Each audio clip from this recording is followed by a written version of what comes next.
Hello everybody, and welcome to another episode of AMA Air. I'm Chris Savage. And I'm Aaron Dobbs. Later we'll tell you about a club in Baton Rouge, Louisiana, and how they found a new home thanks to some help from their local government. And we'll hear about our Generations of Flight Stories of the Month.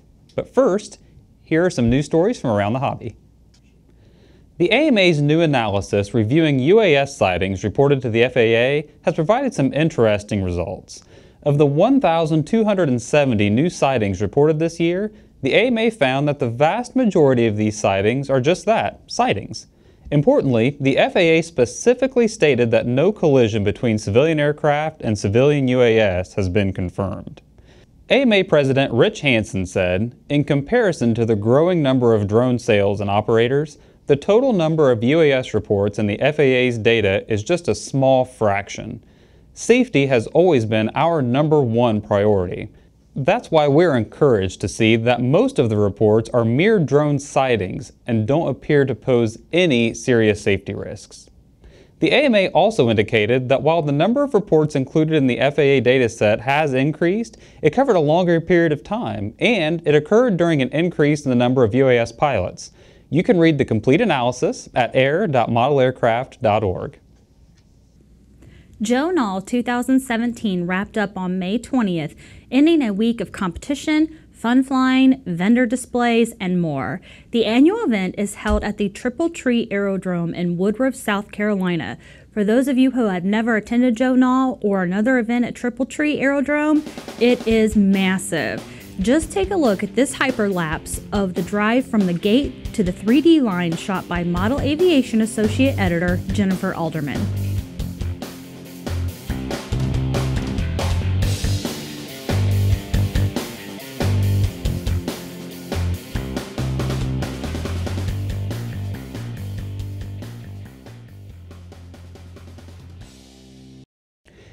Former AMA President Bob Brown has been named the 2017 recipient of the FAI Aeromodeling Gold Medal. The award, established in 1987, is awarded annually to an aeromodeler for outstanding merit in organizational activities and has been awarded to some of the most notable pilots in the world. Mr. Brown had this to say about his award. For 40 years, the FAI has been the catalyst for worldwide friendship for my family and myself. I thank everyone for many years of support. This is only the 4th time since 1987 that an American has been named a recipient of the FAI Aeromodeling Gold Medal. Bremen Hobbies concluded its silent auction for a Balsa USA 6th scale Sopwith pup on April 29, 2017. Brad Jerpy was the top bidder. The aircraft was built at Bremen Hobbies by Chuck Hamilton and Lee Watkins of Hangar 331, and the construction was streamed on Facebook Live. Balsa USA provided the kit, and Bremen Hobbies donated additional materials needed for the build. All proceeds from the winning bid will be donated to the AMA Scholarship Fund. According to Chuck Hamilton, this donation supports the foundation of the hobby. You know, we're all pilots, we're all flyers, and we all have roots in this hobby, and so we decided to take all proceeds, 100% proceeds, and go to the AMA Scholarship Fund, because that's all either near and dear to our heart. Our fathers flew, our friends flew, our grandfathers flew, and that all stemmed from the AMA. The AMA Foundation Scholarship Fund was created to help graduating seniors achieve their dreams. More information about the fund can be found at amafoundation.modelaircraft.org. After this break, we'll tell you about the Red Stick RC Club in Baton Rouge and the grand opening of their brand new flying site. We'll be right back. For decades, across generations, modelers have come together to compete and push the boundaries of flight. This summer, that tradition continues. Witness history at the National Aeromodeling Championships.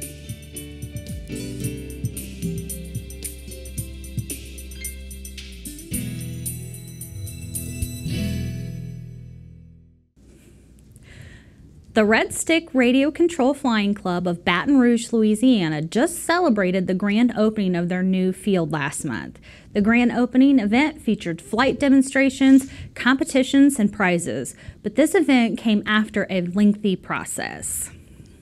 We're out here celebrating a ribbon cutting for the grand opening of our field, which has been about 2 years coming, and we're excited to be here. For a club, losing a flying field can be devastating. So it's tough when a club loses a site. Usually the biggest issue is after a year or so, then you start losing members. They don't want to pay dues for a club that they have no flying site, can't go somewhere. They go other sites. But losing a flying field, or even having an unsatisfactory flying field, doesn't mean there aren't any options. You know, we've got all kinds of different flying sites on farmland, commercial land, just all kinds of stuff that you don't really know is out there until you knock on the door.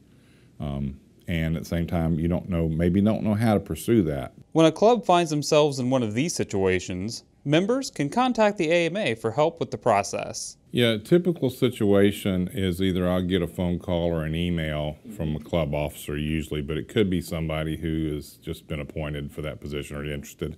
Often, Tony finds that clubs need help with similar aspects of the process. Usually what happens is they run into a situation either where the landowner maybe doesn't have enough information about what it is, and sometimes they just want more verification of that.